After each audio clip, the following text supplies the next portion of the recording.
Germany, 1917. In the middle of World War I, across a field of dead bodies, German soldiers run through the trenches to prepare for their next attack. One young soldier, Heinrich Gerber, is forced into action, trying to hide in a panic while thinking of his next move. He charges in head-on, stabbing an enemy soldier in the chest before he meets his own end. Later, the bodies of the soldiers are recovered, their tags are broken, and their uniforms are removed and washed for other future soldiers to use. The country is in the third year of the war.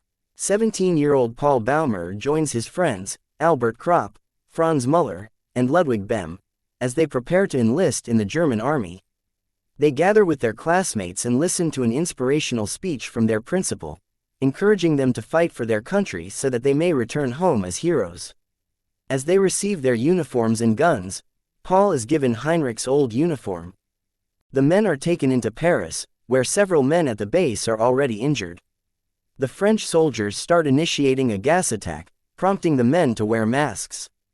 They make it into the trenches, where Paul meets Stanislaus Kaczynski and Jaden Stackfleet.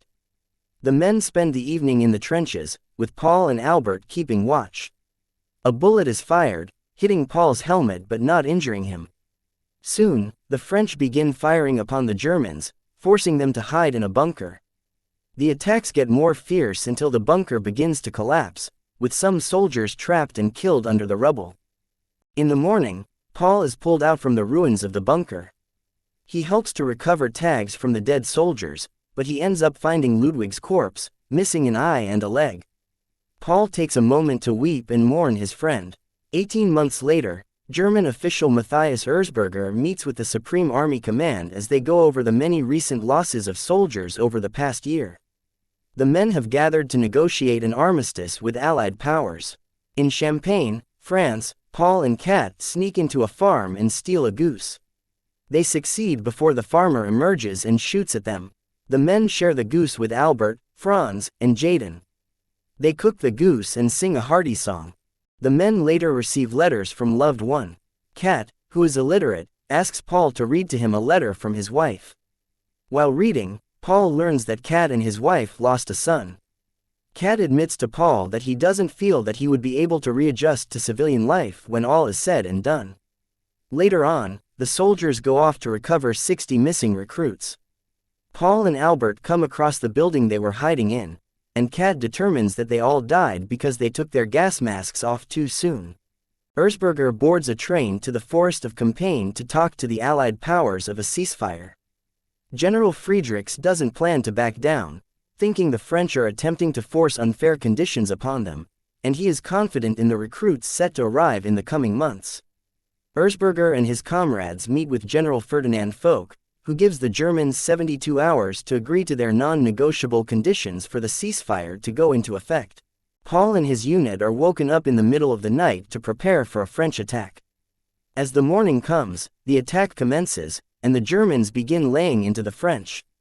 Paul jumps into the French trenches and personally kills some soldiers. They hop back into their own trenches as tanks start to arrive. Albert is cornered and attempts to surrender, but he is set on fire and shot. Paul is horrified by the scenes he witnesses, and he also spends time with a French soldier that he wounded in his final moments, begging the man's corpse for forgiveness after finding a picture of the man's wife and son. After Kaiser Wilhelm II abdicates his position, Erzberger is given orders from Field Marshal Paul von Hindenburg to agree to the Allied conditions. The soldiers learn of the war's impending end and begin celebrating. Paul makes it to the field hospital with the wounded, including Jaden, who has become crippled.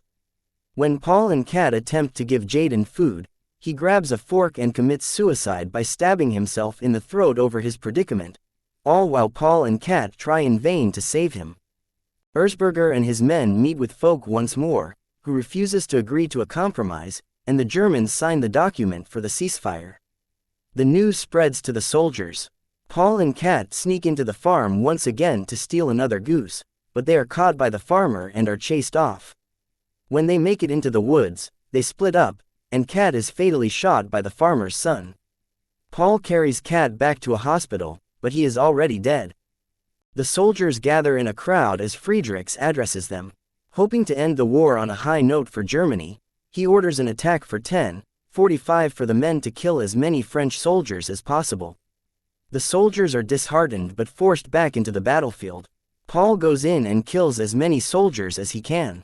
He stumbles into a trench hole where he fights one French soldier before another emerges from behind and impales him with a bayonet.